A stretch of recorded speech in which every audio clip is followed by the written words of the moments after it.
Hello everyone, welcome back to Shilpa Manoj YouTube channel.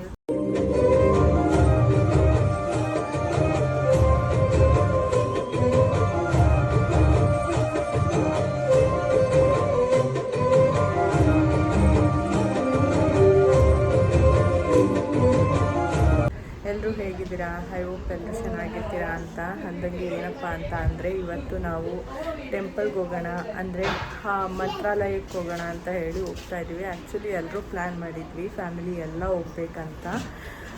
But ಏನೇನೋ problem ಆಗಿದ್ದರಿಂದ ಅವರೆಲ್ಲ ಅವ್ರವ್ರ ಕೆಲಸದಲ್ಲಿ ಬ್ಯುಸಿ ಇದ್ದಿದ್ದರಿಂದ ಹೋಗೋಕ್ಕಾಗ್ತಾಯಿಲ್ಲ. ನಾನು, ಅಮ್ಮ ಮತ್ತು ನಮ್ಮ ಚಿಕ್ಕಮ್ಮ ಮತ್ತು ನಮ್ಮ ಅತ್ತೆ ಹಾಗೆ ನಮ್ಮ ಮನು ಇಷ್ಟು ಜನನೂ ಹೋಗ್ತಾ ಇದ್ದೀವಿ. ನಮ್ಮ ಕಾರಲ್ಲೇ ಹೋಗೋಣ ಅಂದ್ಕೊಂಡು ಹೊರಟಿದ್ದೀವಿ. ಇವತ್ತು ಸಂಡೇ ನೈಟು ಮನೆ ಬಿಡೋಣ ಅಂತ ಹೇಳಿ ಇವಾಗ ಆಲ್ರೆಡಿ 10:15 ಆಗಿದೆ. ಸೊ ಇವಾಗ ಮನೆ ಬಿಡಬೇಕು. ನನ್ನ ಗಾಡಿಲೇ ನಂದು ಕ್ರೀಮ್ ಪ್ರತಿಯೊಂದೂ ಪೌಚಲ್ಲಿ ಹಾಕ್ಬಿಟ್ಟು ಇಟ್ಬಿಟ್ಟಿದೆ, ಅದು ಉಳ್ಕೊಂಡ್ಬಿಟ್ಟಿದೆ. ರಮ್ಯಾ ಕೊಟ್ಟಿದ್ದೀನಿ, ಅದು ಗಾಡಿ ಆಚೆ ತೊಗೊಂಡೋಗಿದ್ದಾಳೆ. ಅವಳು ಬರಲಿ ಅಂತ ಹೇಳಿ ನಾನು ವೆಯ್ಟ್ ಮಾಡ್ತಾಯಿದ್ದೀನಿ, ಅವಳೇ ಬಂದಳು. ಸೊ ಇವಾಗ ನಾನು ರೆಡಿಯಾಗಿ ಇವಾಗ ಹೊರಡಬೇಕು. ಬನ್ನಿ, ನಾನು ಆದಷ್ಟು ಬೇಗ ರೆಡಿ ಆಗಿಬಿಟ್ಟು ಸಿಗ್ತೀನಿ. ಇವಾಗ ನಾವೆಲ್ಲ ರೆಡಿ ಆದ್ವಿ. ಸೊ ಹೊರಡೋಣ ಅಂತ ಹೇಳಿ ಹೊರಟಿದ್ದೀವಿ. ಬನ್ನಿ ಹೊರಡೋಣ. ಏನು ಗೊತ್ತಾ, ನಾನಿಲ್ಲಿ ಗಾಡಿಗೆ ಪೂಜೆ ಮಾಡ್ತಾಯಿದ್ದೀನಿ. ನಮ್ಮ ಕಡೆ ಎಲ್ಲ ಅಂದರೆ ಆಲ್ಮೋಸ್ಟ್ ಎಲ್ರಿಗೂ ಗೊತ್ತಿರುತ್ತೆ, ನಾವೆಲ್ಲೇ ಒಂದು ದೇವಸ್ಥಾನಕ್ಕಾಗಲಿ ಅಥವಾ ಇನ್ನೊಂದೇನಾದರೂ ಟ್ರಿಪ್ ಈ ಥರ ಆಚೆ ಹೋಗುವಾಗ ಮೊದಲು ನಾವು ಏನು ಗಾಡಿ ಹೋಗ್ತಾ ಇರ್ತೀವಿ, ಅಂದರೆ ಯಾವ ಗಾಡೀಲಿ ಹೋಗ್ತಾ ಇರ್ತೀವಿ ಆ ಗಾಡಿಗೆ ಪೂಜೆನ ಮಾಡಿ ಯಾವುದೇ ಥರದ ತೊಂದರೆ ಆಗ್ದಂಗೆ ಹೋಗಿ ಬರೋ ಹಾಗಾಗಲಿ ಅಂತ ಹೇಳಿಬಿಟ್ಟು ಪೂಜೆ ಮಾಡ್ತೀವಿ. ಸೊ ಅದನ್ನೇ ನಾನು ಇಲ್ಲಿ ಮಾಡ್ತಾ ಇದ್ದೀನಿ. ನಾವು ಹೊರಡೋಕ್ಕೂ ಮುಂಚೆ ಗಾಡಿಗೆ ಪೂಜೆ ಮಾಡ್ಕೊಂಡು ಹೊರಡೋಣ ಅಂತ ಹೇಳಿಬಿಟ್ಟು ಇಲ್ಲಿ ಗಾಡಿನೆಲ್ಲನೂ ವಾಶ್ ಮಾಡಿ ತೊಗೊಂಬಂದಿದ್ರು ಮನೋಜ್ ಅವರು. ಬಟ್ ಆದ್ರೂ ನಾವು ಸಂಪ್ರದಾಯ ಪ್ರಕಾರ ನೀರೆಲ್ಲ ಟೈರಿಗೆ ಈ ಥರ ಹಾಕಿ ಪೂಜೆ ಮಾಡಬೇಕಲ್ವ. ಸೊ ಹಾಗಾಗಿ ನಾನು ಇಲ್ಲಿ ಟೈರಿಗೆ ಸ್ವಲ್ಪ ನೀರು ಈ ಥರ ಹಾಕಿ ಅದಾದಮೇಲೆ ಅರಿಶಿನ ಕುಂಕುಮ ಇದೆಲ್ಲನೂ ಹಚ್ಚಿ ಪೂಜೆ ಮಾಡೋಣ ಅಂತ ಹೇಳಿಬಿಟ್ಟು ಪೂಜೆ ಮಾಡ್ತಾಯಿದ್ದೀನಿ. ಅಮ್ಮ ಮತ್ತು ಚಿಕ್ಕಮ್ಮ ಇವರೆಲ್ಲರೂ ಸ್ನಾನ ಮಾಡಿ ರೆಡಿ ಆಗ್ತಾಯಿದ್ರು. ಸೊ ಹಾಗಾಗಿ ನಾನೇ ಪೂಜೆ ಮಾಡೋಣ ಅಂತ ಹೇಳಿಬಿಟ್ಟು ನಾನಿಲ್ಲಿ ಗಾಡಿ ಪೂಜೆ ಮಾಡ್ತಾಯಿದ್ದೆ. ಮತ್ತು ಮಕ್ಕಳೆಲ್ಲರೂ ಹೋಗ್ಬಿಟ್ಟು ಗಾಡಿ ಒಳಗಡೆ ಕೂತ್ಕೊಂಡು ಆಟ ಆಡ್ತಾಯಿದ್ರು. ಬಟ್ ಗಾಡಿ ಎತ್ತೋಕ್ಕೂ ಮುಂಚೆ ಪೂಜೆ ಹೊರಡೋಕ್ಕೂ ಮುಂಚೆ ಪೂಜೆ ಎಲ್ಲ ಮಾಡ್ತೀವಲ್ವ. ಸೊ ಹಾಗಾಗಿ ಅವರು ನಾವು ಗಾಡಿನ ತೊಗೊಂಬಂದು ನಿಲ್ಲಿಸಿದಾಗ ಮಕ್ಕಳೆಲ್ಲ ಒಳಗಡೆ ಹೋಗಿ ಕೂತ್ಕೊಂಡು ಆಟಾಡ್ತಾಯಿದ್ರು. ನಾನು ಹಾಗೆ ಪೂಜೆ ಮಾಡ್ತಾಯಿದ್ದೆ. ಮತ್ತು ಹೊರಡೋದಕ್ಕೆ ಬೇರೆ ಲೇಟ್ ಆಗಿತ್ತು. ಸೊ ಹಾಗಾಗಿ ಬೇಗ ಪೂಜೆ ಮಾಡಿ ಹೊರಡೋಣ ಅಂತ ಹೇಳಿಬಿಟ್ಟು ಹೊರಡ್ತಾ ಇದ್ದೀವಿ. ಮತ್ತು ಇವರೆಲ್ಲನೂ ರೆಡಿ ಆಗ್ತಾಯಿದ್ರು. ಅಷ್ಟರೊಳಗಡೆ ಆ ಗ್ಯಾಪಲ್ಲೇ ಪೂಜೆ ಮುಗಿಸ್ಕೊಂಬಿಡೋಣ ಅಂತ ಹೇಳಿ ಇಲ್ಲಿ ಪೂಜೆ ಮಾಡ್ಕೊತಾ ಇದ್ದೆ. ಆ್ಯಕ್ಚುಲಿ ಸ್ವಲ್ಪ ಲೇಟ್ ಆಗಿಬಿಟ್ಟಿತ್ತು. ಬಟ್ ಏನು ಮಾಡೋದು, ಎಲ್ಲರೂ ರೆಡಿ ಆಗ್ತಾಯಿದ್ರು. ಹಾಗೆ ಅದೇ ಗ್ಯಾಪಲ್ಲಿ ಪೂಜೆ ಮಾಡ್ಕೊಂಡು ಹೊರಡೋಣ ಅಂತ ಹೇಳಿಬಿಟ್ಟು ನಾನು ಪೂಜೆ ಮಾಡ್ತಾಯಿದ್ದೆ. ಬೇಗನೆ ಬಿಟ್ಟಷ್ಟು ಬೇಗ ರೀಚ್ ಆಗ್ಬೋದು ಅಂತ ನಾವು ಅಂದ್ಕೊಂಡಿದ್ದು. ಬಟ್ ನಾವು ಎಷ್ಟೇ ಟ್ರೈ ಮಾಡಿದ್ರೂ, ಎಷ್ಟೇ ಬೇಗ ರೆಡಿ ಆಗೋಕ್ಕೆ ಟ್ರೈ ಮಾಡಿದ್ರೂ ಎಲ್ಲಾದರೂ ಲೇಟ್ ಆಗ್ತಾನೆ ಇರುತ್ತೆ. ಅದು ಎಲ್ಲಾದರೂ ಹೋಗೋ ಟೈಮಲ್ಲೇ ಈ ಥರ ಆಗುತ್ತೆ, ಏನೂ ಮಾಡೋದಕ್ಕಾಗೋದಿಲ್ಲ. ಸೊ ಅವರು ಎಲ್ಲ ರೆಡಿ ಆಗಲಿ ಮತ್ತು ಸುಮ್ಮನೆ ಎಂತಕ್ಕೆ ಬೇಗ ಬನ್ನಿ ಅಂತ ನಾನು ಹೇಳ್ತಾನೇ ಇದ್ದೆ. ಸೊ ಎಲ್ಲರೂ ರೆಡಿ ಆಗ್ತಾಯಿದ್ದಾರೆ. ಎಲ್ಲರೂ ಬಂದ ಮೇಲೇ ಪೂಜೆ ಮಾಡೋಣ ಅಂತ ಅಂದ್ಕೊಂಡಿದ್ದು. ಬಟ್ ಏನು ಮಾಡೋಕ್ಕಾಗಲ್ಲ, ಅವ್ರು ಸ್ವಲ್ಪ ಲೇಟ್ ಆಗಿದ್ದಕ್ಕೆ ರೆಡಿ ಆಗೋದು ಲೇಟ್ ಆಗಿದ್ದರಿಂದ ನಾನೇನೇ ಮಾಡೋಣ ಅಂತ ಹೇಳಿಬಿಟ್ಟು ಇಲ್ಲಿ ನಾನೇ ಒಬ್ಬಳೇ ಮಾಡ್ತಾಯಿದ್ದೀನಿ. ಸೊ ನಾನಿಲ್ಲಿ ಪೂಜೆ ಮಾಡುವಾಗ ಅವರು ರೆಡಿ ಆಗ್ತಾರೆ ಅನ್ನೋ ಒಂದು ಇಂಟೆನ್ಷನಿಂದ ಅಷ್ಟೇ.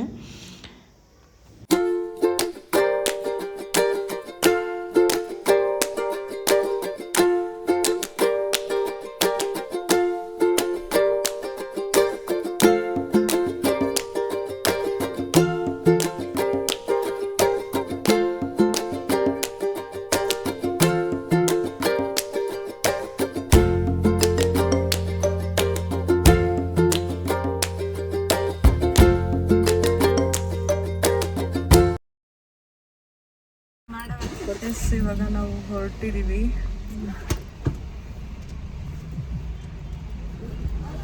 ಬನ್ನಿ ಹೊರಟ ಎತ್ಕೊಂಡ ಎತ್ಕೊಂಡು ತಡೀರಿ ಹಂಗೆ ರಮ್ಯ ಬಂದಳೆ.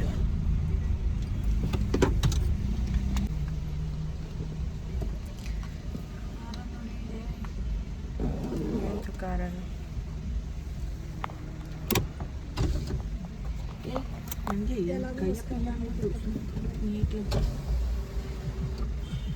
ರಮ್ಯ ಒಂದು ಬೆಡ್ಶೀಟ್ ತೊಗೊಂಡ್ಬಂದು ಎಲ್ಲರೂ ಬೇಕಂದ್ರೆ ಯೂಸ್ ಮಾಡ್ತೀನಿ ಅಂತ ಹೇಳ್ಬಿಟ್ಟು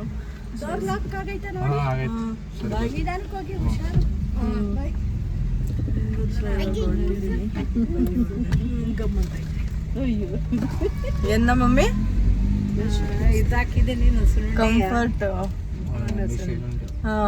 ಅದಕ್ಕೆ ಅಂತೆ ನೋಡಿ. ಎಸ್ ನಾನು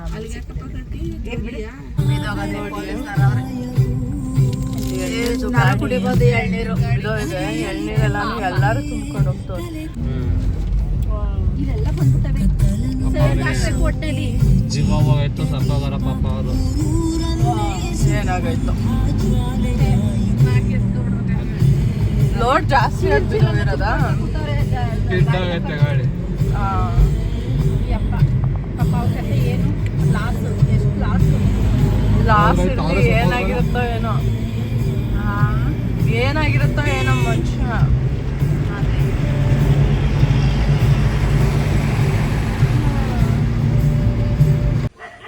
ಗಾಯ್ಸ್ ಇವಾಗ ಆಲ್ರೆಡಿ 4 o'clock ಆಗಿದೆ. ಸೊ ಮನೋಜವರು ಟೀ ಕುಡಿಯೋಕ್ಕೆ ಅಂತ ಹೇಳಿ ಹೋಗಿದ್ರು.